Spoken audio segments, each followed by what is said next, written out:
Selamat sejahtera, saya Cikgu Uin. Okey, hari ini saya nak cakap pasal Tahun Baru Cina.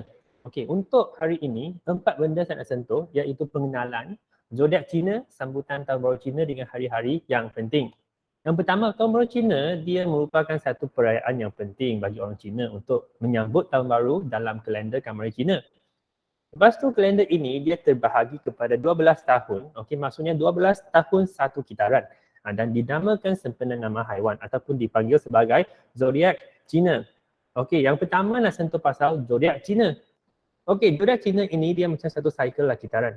Mulai daripada tikus, okey, dan diakhiri oleh kinzir. Okey, dia punya urutan macam ni. Daripada tikus, rat lepas tu ox, lembu, tiger, harimau, rabbit, arnab, dragon, kelima dragon, naga, keenam ialah snake iaitu ular, ketujuh ialah horse, kuda, ke-8 ialah goat. Okey, goat ialah kambing, ke-9 ini ialah saya punya lah, monyet. Ke-10 ialah rooster iaitu ayam, ke-11 dog anjing, dengan ke-12 ialah pig iaitu kinzir. Okey. Jadi kalau kamu nak tahu kamu merupakan nak haiwan mana, tengoklah ini tahun. Contoh kalau kamu dilahir pada tahun 2008 iaitu kamu merupakan haiwan yang dilahir pada tahun tikus. Jadi tahun ini ialah 2022. Jadi untuk sambutan Raya Cina hari tahun ini ialah the year of tiger. Maksudnya merupakan tahun harimau. Okey, kenapa ada urutan macam itu? Kenapa tikus ialah yang pertama dengan urutan sebegini? Dia ada dia punya asal usul lah. Ini mitos sajalah, bukan benda yang betul-betul berlaku lah. Lama-lama tu dia ada satu macam dewa maharaja. Dia ada satu perlumbaan, okey, bagi semua haiwan di dunia inilah. Lepas tu rat tikus merupakan haiwan yang pertama sampai ke garisan penamatan. Jadi tikus dipilih sebagai haiwan yang pertama dalam zodiak Cina. Lepas tu kinzir iaitu dia last lah, dia jadi 12 lah. Ada lagi haiwan-haiwan lain. Kalau top 12 dapat dipilih. Contoh macam kucing, macam haiwan-haiwan lain kucing, dia tak terpilih sebab dia tak menang perlumbaan ini dalam kalender Cina. Ini mitos sahajalah. Yang pertama ini zodiak Cina. Yang kedua merupakan sambutan Tahun Baru Cina.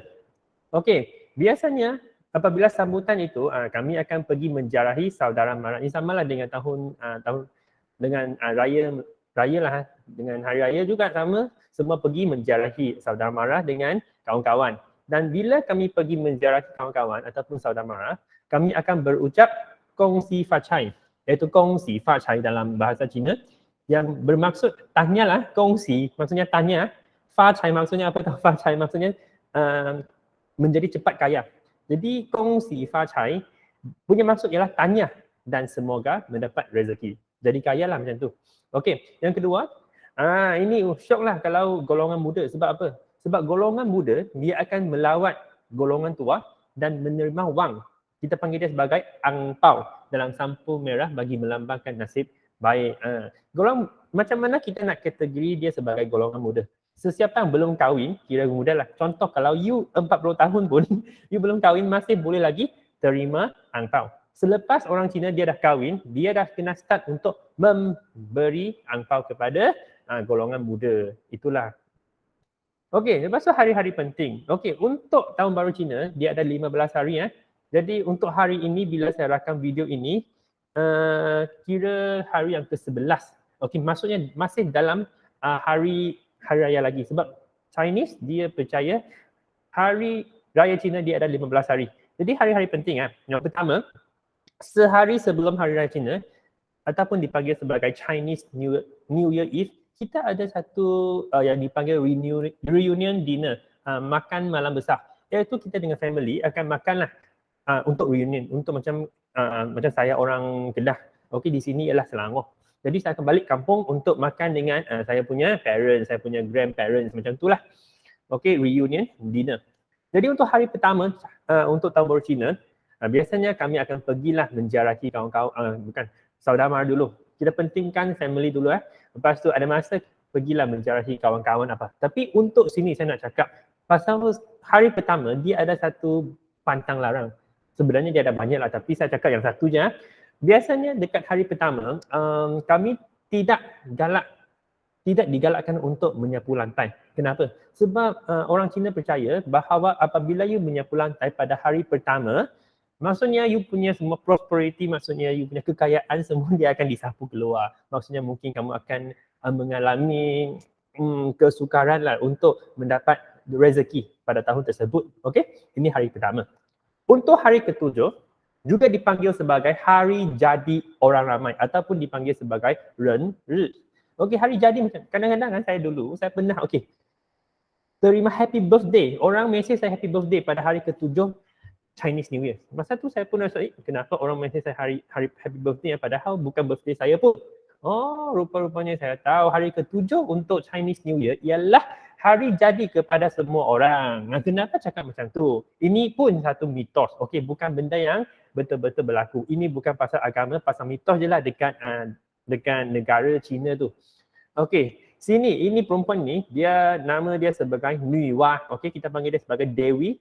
Nama dia Nuiwa. Okey, Nuiwa tu dia orang percaya dia boleh macam mencipta ataupun menghasilkan makhluk lah. Contoh macam anjing ke lembu semua dia boleh mencipta. Macam mana dia cipta? Dia akan ambil macam tanah, benda panggil tanah lah macam plastisin tu, dia akan cubit tau. Cubit sampai dia jadi satu bentuk dan bentuk itulah akan jadi haiwan tersebut. Jadi untuk Chinese New Year, hari pertama, ini mitosnya, dia mencipta ayam. Hari kedua dia mencipta anjing. Hari ketiga dia mencipta kinzir. Hari keempat ini kambing. Hari kelima lembu, hari keenam kuda. Sampailah ke hari ketujuh yang Nuiwa tu, Dewi tu, dia mencipta siapa? Orang. Sebab itulah kita panggil dia sebagai hari jadi orang ramai ataupun Ren Ri. Okey, seterusnya hari ke-9 iaitu tahun baru Cina bagi suku kaum Hokkien. Okey, ini ramai akan tanya, kenapa di Malaysia macam ada Hokkien, ada Cantonese, ada macam Hakka semua. Okey, sebenarnya macam tu. Nenek moyang untuk orang Cina di Malaysia asalnya daripada beberapa negeri, okey, di negara China terutamanya macam contohlah Hokkien, Cantonese, Teochew, Hokkien, Hakka, okey. Untuk kaum Hokkien tu, mereka punya upacara tertentu pada hari ke-9 Chinese New Year iaitu Pai Ti Gong, okey. Apa maksud Pai Ti Gong? Pai means sembayang, okey, sembayang. Ti Gong means langit. Maksudnya sembayang langit pada hari yang ke-9. Tetapi lebih tepat mereka sembayang apa? Sembah kepada tebu. Okey, kenapa dia ada asal usul dia ialah dulu hutan tebu pernah melindungi orang-orang Hokkien daripada serangan orang Lanun lah. Okey. Kenapa hari ke-9 mereka sambut tahun baru tetapi bukan hari pertama? Sebab hari pertama tahun baru Cina pada tahun tersebut hari pertama sampai hari ke-8, mereka punya musuh masih dalam kampung mereka. Sampai hari ke-9 baru musuh tu dah undur, baru orang Hokkien dapat keluar daripada hutan tebu. Jadi sebab itulah mereka sembah yang tebu pada hari ke-9 hari raya Cina. Okey, yang seterusnya last ini ialah hari yang ke-15, last day of Chinese New Year ataupun hari terakhir tahun baru Cina. Kita juga panggil dia sebagai Cap Gome. Cap Gome tu ialah hari ke-15. Cap Gome means 15. Me means malam. Malam yang ke-15. Kenapa sini ada limau Mandarin? Okey, Cap Gome juga dikenali sebagai Valentine Day, hari kekasih untuk orang Cina lah. Kenapa cakap macam tu? Sebab hari tersebut, malam tersebut, perempuan, wanita, bujang, mereka akan ambil 5 Mandarin, lepas tu tulis nombor telefon mereka 01234 dalam Mandarin Orange. Lepas tu mereka akan buat apa?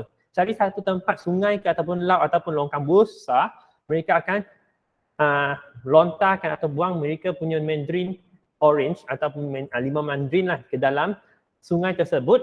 Lepas tu lelaki bujang dia akan pergi kutip limau Mandarin tersebut dan dia akan tengok phone tersebut. Dia macam dating apps lah. Dia akan call. Dia akan cari jodoh macam tu lah. Ini ialah cerita kepada Cap Gome iaitu hari yang ke-15 untuk tahun baru Cina. Dengan ini tahun baru Cina sudah tamat.